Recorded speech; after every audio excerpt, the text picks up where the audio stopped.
Hello and welcome to the Week 2 analysis video of the Cardinals franchise. If you go ahead and look up there in the left hand corner, spoiler, we lost 62-20 to the Rams. Yeah, it was bad. Towards the end of that game, I decided to cut it and go ahead and change it to just show you the amount of times they scored. And after that, because after we got 20 points, we were not able to score anymore. They just went pass heavy. We had to go pass heavy. They pinned their ears back and they just came after us. Beginning of that game, we were able to follow our game plan, which was stop Todd Gurley above all else. A few times they tried to run it, they tried to run play action off of it. We were blitzing them heavy. We were able to stop them just fine. Second quarter rolled around. I think that's when it started to fall apart, at least for us on defense. And on offense, it was horrendous, especially with all the INTs that were thrown. And then because of that, at the end of the video, we'll have a little position battle between Sam Bradford and Josh Rosen, and you guys will vote on the winner. So let's take a look. Let's go ahead and take a look at that. Let's go ahead and show you guys the stats from this game because I decided that I would actually show you stats in these news videos now. As you can see, they gained nearly 700 yards of total offense, which, yeah, you can guess it. We're the worst in the league right now on defense, point blank, period. Within yards, you name it, we're probably last. 200 plus rushing yards, 400 plus passing yards, and they got 25 different first downs. I'm amazed that we actually beat them at punt yardage, but we were kicking the ball out of bounds, keeping it out of the hands of Pharaoh Cooper and Cooper Kupp. In terms of personal stats, Jared Goff threw for almost 450 yards, 4 touchdowns, and only 1 interception, while Sam Bradford and Josh Allen combined for 1 touchdown and 5 interceptions, which is why we'll be having that QB battle because it was just interception city. And anytime it's like they gave the ball away, it's like we gave the ball away anytime to them. If they wanted it, we just said, here, you can have it. Todd Gurley 36 times, 5 more times than Chris Thompson, with nearly double the yardage. I'm sorry, not double, with 50 more yards than what he had. David Johnson rushed 1 time. We only got 1 rush out of him for 80-yard touchdown. Afterwards, which we tried to do a swing route because of the way that the Rams had the box field, he was injured and could not come back for the game. So Chase Edmonds, the rookie from Fordham, came in, 12 carries, 70 yards, had a great debut. I say if it wasn't for the fact that we lost, he would actually have a brighter spot in this video. And with DJ Foster, 2 for 9, and Devin Coleman, just to end the game, 1 more carry for 2 yards. As for receiving, Robert Woods, Brandon Cooks, Tyler Higbee went off, nearly having all 100 receiving yard games. He nearly had 3 whole 100-yard receivers. Brandon Cooks had 2 touchdowns. Robert Woods had 1, but Tyler Higbee was not able to successfully score. Chase Edmonds did have 4 different catches, but we weren't able to really get anything after the catch from him. Larry Fitzgerald was only limited to 4 catches, as Todd Gurley was limited to 3, but they were giving him the ball on the ground a whole lot. Oh, and I forgot to mention this, along with rushing. Where was he? I don't think they tracked his stats up. No. John Kelly also got a touchdown. On his first carry, went for about 27 yards, got a touchdown. The next 2 were only for about 3 yards.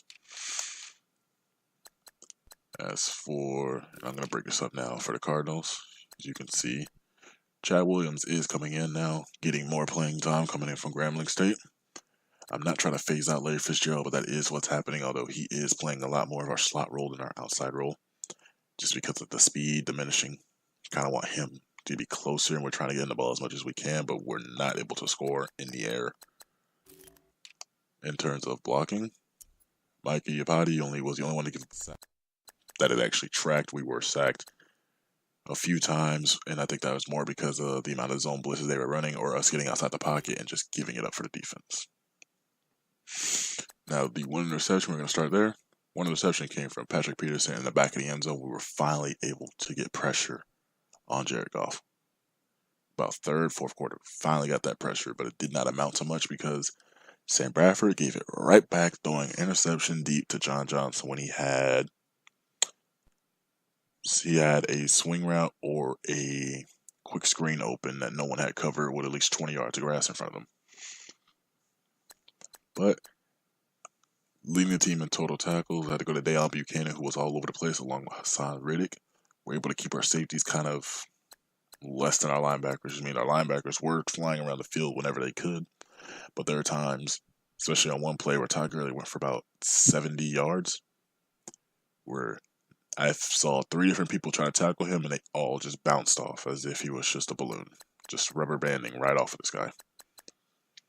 In terms of tackles for loss, which we did not get too many of, we only got 4 by Deion Buchanan, Antoine Bethea, Josh Bynes, and Arthur Motes, who came in when Chandler Jones was hurt. Chandler Jones had a hip pointer, which sidelined him for the rest of that game. But we did manage, well, like I said earlier, with all the blitzing we did, we were able to get them on a few of their play actions and get some sacks. Son Reddick got one, Jamar Taylor, Marcus Golden, Chandler Jones, and Rodney Gunther each got a sack that game. So we're able to total up to 5 sacks, but we're going to need to actually be able to stop the run game if we want to get more sacks.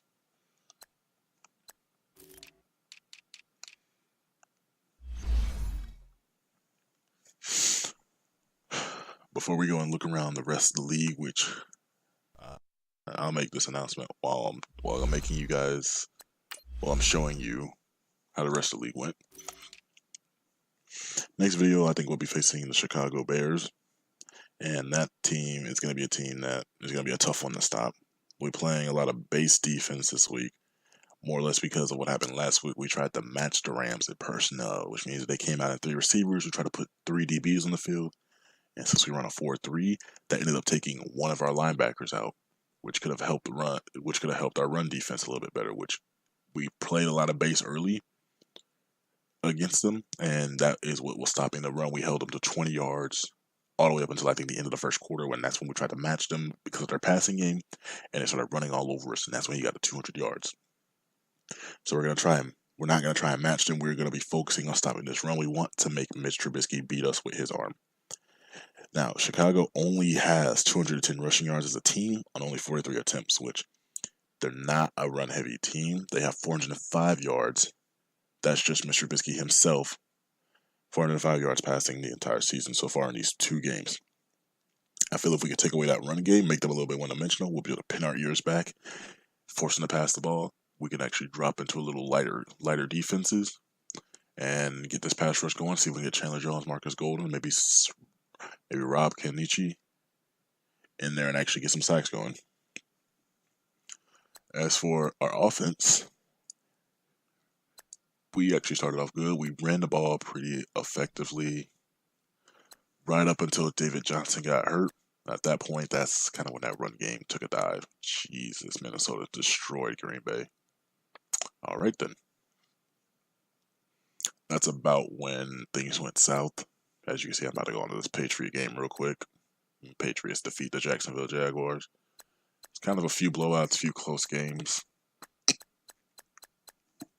But if we can get this run game going, we can control the clock. Let's take long possessions. I want to see if I can get like at least an 8 or 9 minute possession. Might be asking for too much there, but I want to run out this clock, which is going to be tough in itself because they do have Khalil Mack from the trade they got with the Raiders on this team.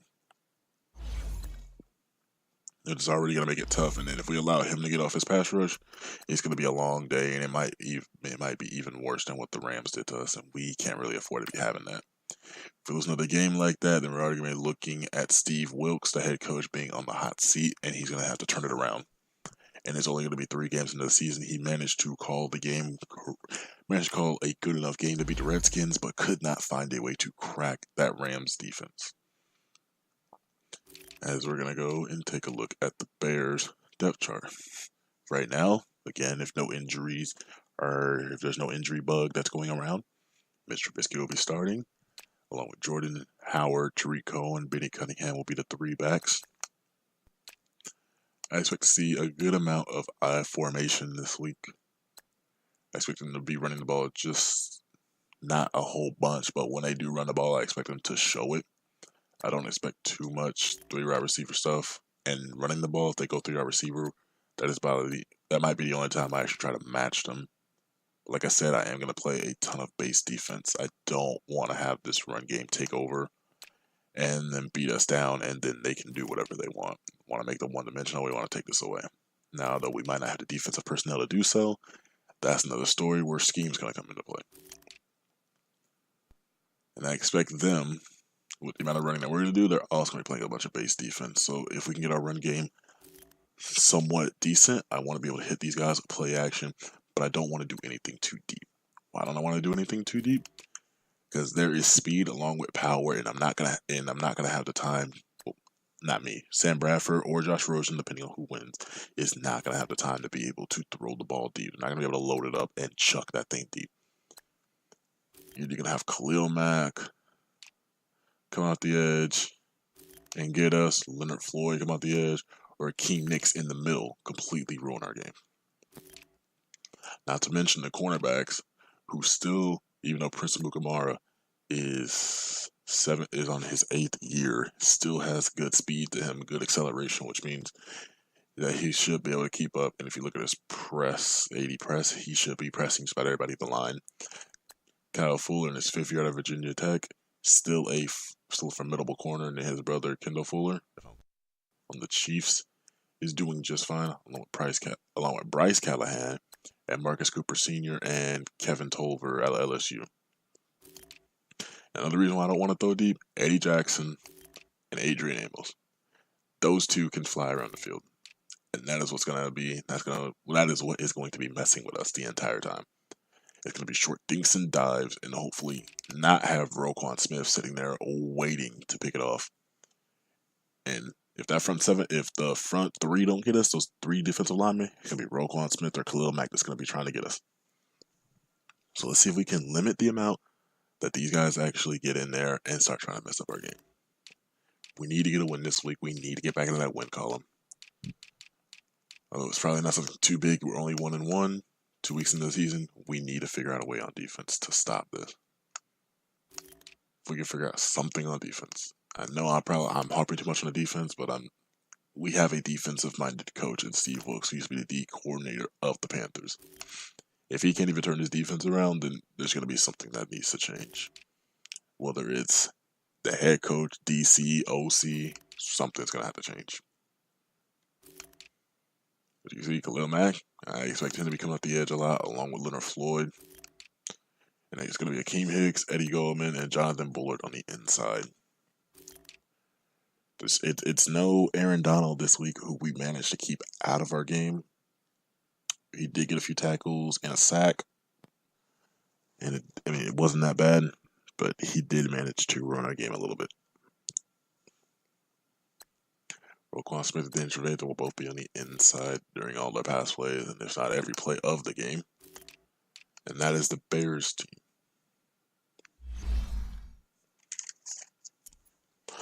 Also, I would like to go ahead and say we also have players that are in their final year of their contract and looking to extend. And it's 2 players this week. It'll be more next week. Right now we have David Johnson, who wants $63 million in total for 4 years, and Larry Fitzgerald, who says he thinks he can play 2 more years. He wants to get 24, almost 25 million for it if he can play those last 2 years. So let me know what you guys think. Are these contracts worth it? And we'll see what happens. I might override the rule, especially if it's negative on David Johnson, just because I don't think we're going to find another back like that, unless Le'Veon Bell, who is currently holding out, wants to come to the Cardinals. But I'm serious. I think he just wants the money. If David Johnson does leave, I think that'll free up the cap room, but we're going to need to focus on building up in order to actually be able to accommodate someone like that. Now I want to go ahead and show you I've already scouted, which next week, I'll fix it, and I'll be able to show you who I'm scouting. But I've already scouted a few players, and these are the franchise guys.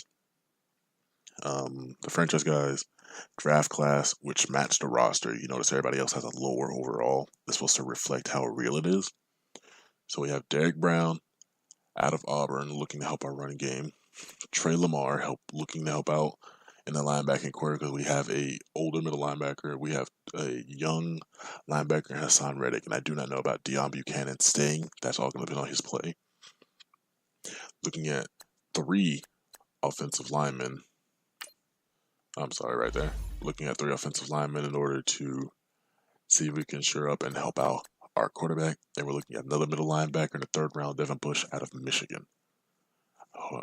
As far as I can tell, these guys are, except for Devin Bush does not have the height, he has the weight. But Trey Lamar is what I'm looking for, the middle linebacker. So he could be the next Luke Kuechly from the game perspective. I'll do research, film, and everything and look on him. And I am not adjusting these rosters, but after this year, I will be making my own. And don't worry about me trying to cheat or anything. I'm going to end up forgetting who half the players that I made are because it's going to be random names. But right now, these are the 6 people that I have scouted. We'll see if we can scout 6 more. And if there's any position you think I need to scout, let me know. And I'll get it scouted for you guys. And I'll make sure I get a spreadsheet and everything ready for the next time that we have to do this. Let's see. What else do I need to do? In terms of player of the week, this week goes to Todd Gurley for 36 carries, 244 yards, 2 rushing touchdowns. Ricardo Allen, 5 tackles, 2 interceptions, and 2 touchdowns. I'm assuming both of those are pick sixes. Joe Hayden, 6 tackles, 1 pick six. And Patrick Mahomes, 5 touchdowns, 2 interceptions, 2 sacks, just like he is in real life. And I didn't get to show you this from week 1, so I'll let you just take a look at that. I won't read it out, but I'll just give you a few seconds to look at it. You can go back and look, pause the video. Gave it enough time, I think.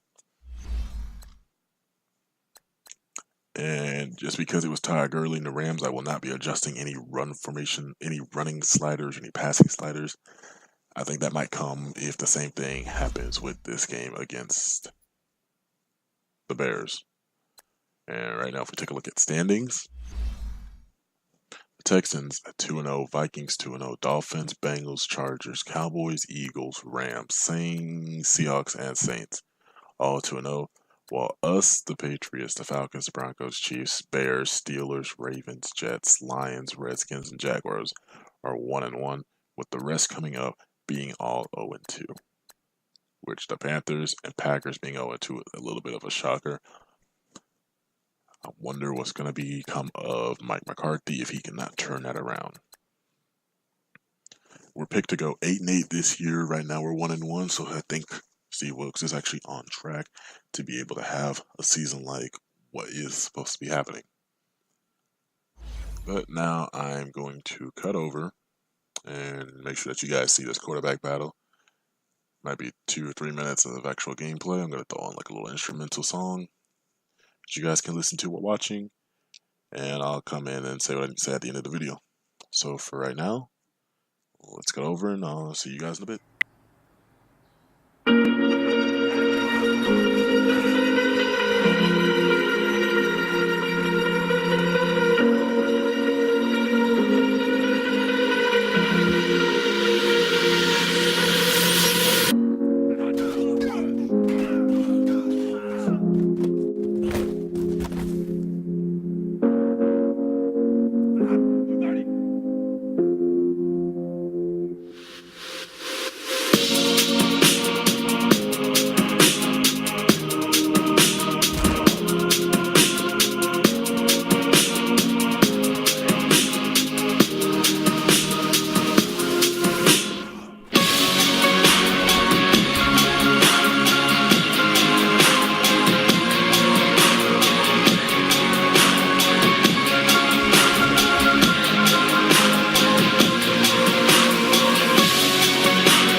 Here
we go now.